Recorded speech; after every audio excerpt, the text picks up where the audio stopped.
Hello, my friends. My name is Sergak. I am a student project of Work Where You Are.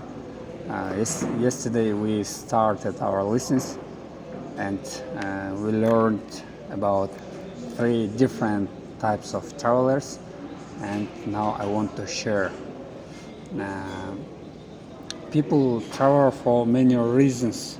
Some guests go to place on business. They are business travelers.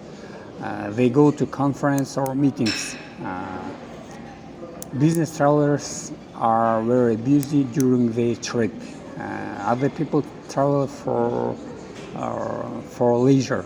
They are holiday makers or vacationers. During their holiday, they like to relax. They also like to see new places. Sometimes people travel to celebrate.